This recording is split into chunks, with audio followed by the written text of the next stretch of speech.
बिस्मिल्लाहिर्रहमानिर्रहीम। अस्सलाम वालेकुम। मेरे हिसाब से दुनिया का सबसे मुश्किल काम लहसुन छीलना है। तो यहाँ आज इतनी ही आसान टिप और ट्रिक्स मैं आपको लहसुन छीलने के बताऊंगी कि इसके बाद भी अगर आपको लहसुन छीलना बहुत ही ज़्यादा मुश्किल लगता है तो फिर इसके बाद हमारे पास कोई इसका हल नहीं है कि जी आप कहें कि हमसे लहसुन छीला नहीं जाता। ये देखिए कि मेरे पास देसी लहसुन है और देसी लहसुन को छीलना दुनिया का सबसे मुश्किल तरीन काम है।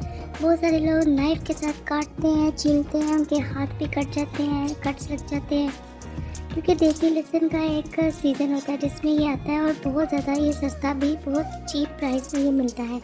तो उन दिनों में सबकी कोशिश होती है कि इसको सेव करें, लेकिन ज़्यादातर लेडीज़ का मसला यही होता है कि सेव करने का कोई फ़ायदा नहीं है। कुछ लोग इसको ड्राई नहीं करना चाहते, as it is fresh use करते, लेकिन उसे छीलना मुश्किल हो जाता है। तो आज की रेसिपी उनके लिए बहुत ही ईजी करके हमने बना दी है।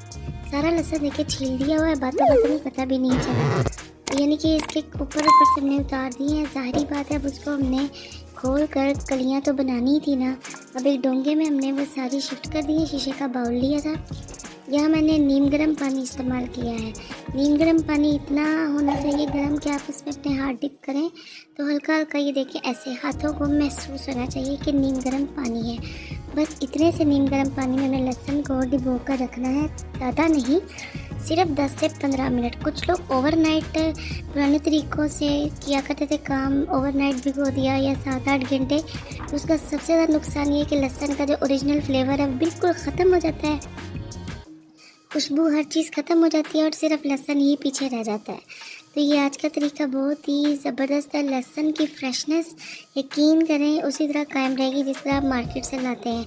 15 मिनट देखिए हो चुके हैं। हमने इसको एक टॉवल के ऊपर फैला लिया। आप किसी भी कॉटन के कपड़े के ऊपर भी इसको फैला सकते हैं। और ऊपर से देखिए मैंने एक सिंपल सा एक कपड़ा है जो लॉन कॉटन का है, वो मैंने इसके ऊपर डाल दिया है। ये देखिए कपड़ा हल्का हल्का लहसुन की नमी की वजह से गीला हो रहा है, तो मैंने इस्त्री चला दी है। इस्त्री को मैंने 3 नंबर पे चलाया है। बहुत ज़्यादा गर्म नहीं करनी, बिल्कुल इसको एक एवरेज पॉइंट पे हमने चलाना है। तो जितना भी हमने नीचे लहसुन फैला कर रखा है उसके ऊपर हमने हल्का हल्का इसको प्रेस करना है। बहुत ज़्यादा देर के लिए हमने इसको प्रेस नहीं करना। 1 से सवा मिनट या 1.5 मिनट के अंदर अंदर हमने इसको रुक रुक के 10-10 सेकंड तो लहसुन को हल्का हल्का प्रेस लगाना है। इसके बाद अगर आप देखेंगे कि क्या मैजिक होता है, क्या जादू होता है, तो आप भी काफ़ी ज़्यादा लहसुन जो देसी लहसुन है या कोई भी है मंगवा कर उसको छीलने में बहुत ही आपको इंजॉयमेंट फील होगी। अब ये बात कहनी कि ये भी मुश्किल तरीका है, तो फिर अपने हाथों से काम तो करना ही पड़ता है। चाहे आप दुनिया का कोई भी काम कर लें उसके लिए थोड़ी सी एफर्ट तो लाजमी करनी पड़ती है।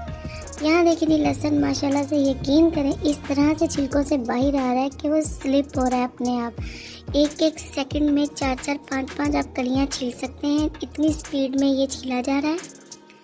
ये इससे आसान रेसिपी शायद आज तक आपको किसी ने ना बताई हो कि इससे हाथों पे कट्स भी नहीं लगते, नाइफ़ का भी इस्तेमाल नहीं करना पड़ता और बहुत ही ईजीली क्विकली छीला जाता है। और अगर आप 1-2 पर्सन हैं यानी कि 2-3 लोग हैं तो आप इसको विदिन मिनट्स बहुत सारे को छील सकते हैं।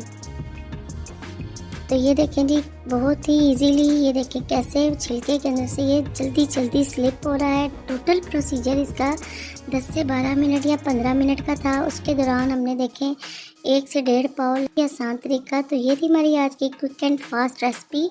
इसी के साथ मुझे दें इजाज़त। अपनी दुआ में याद रखिएगा। अल्लाह हाफिज़।